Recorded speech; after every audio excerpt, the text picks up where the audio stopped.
4 years ago, I saw in the Observer that there was one of the 50 best things to do in England as a weekend away was to come to a Kielder forest star camp.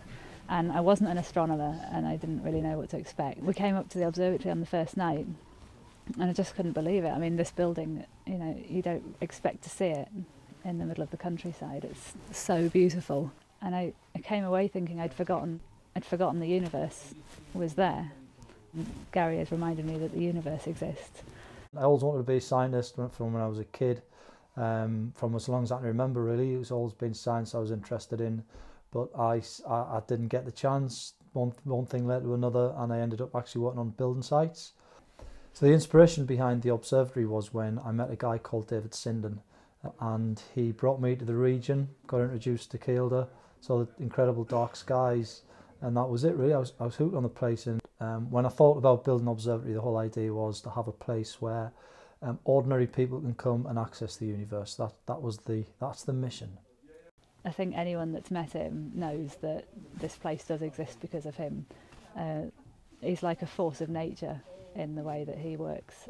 The whole idea, the whole dream for me was outreach. Cause as a kid growing up, I didn't have anything like this to come to, whoever. And I think I see people's faces when they come to observatory, and I think they find it quite inspirational.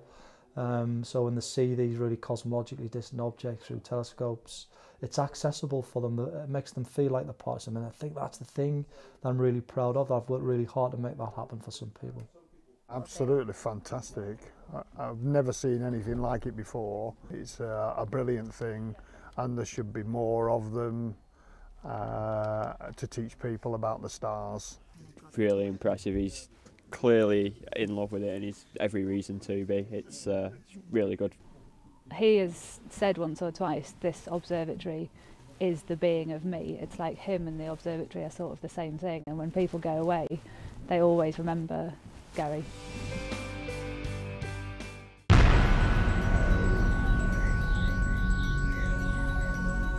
We've not found life elsewhere in the universe yet, but I think it is just a yet. I think definitely life exists elsewhere. I think the evidence that we have to support life living on Mars, for instance, is absolutely enormous. And we've just not been able to empirically prove that it is absolutely life. But the signs of life are coming in thick and fast now. And I think my prediction would be in the next 5 years, the signatures of biological life will have been discovered elsewhere in the universe, and it'll probably be on Mars. And that's just phenomenal. I mean, the probability of that is really low, but it looks like it's going to happen. And the implications are that either the only two places in the entire universe where life exists are on Earth and the next planet out on Mars, or life has to be everywhere. And I think it's the latter. I think the universe is finely tuned for life. We're here, we exist in it. What we're made of is essentially nuclear debris from stars. Stars fill the known universe. The periodic table of the elements are the same here than there will be anywhere else. Life elsewhere in the universe, you bet. We just haven't found it yet, and that's all right, but we will.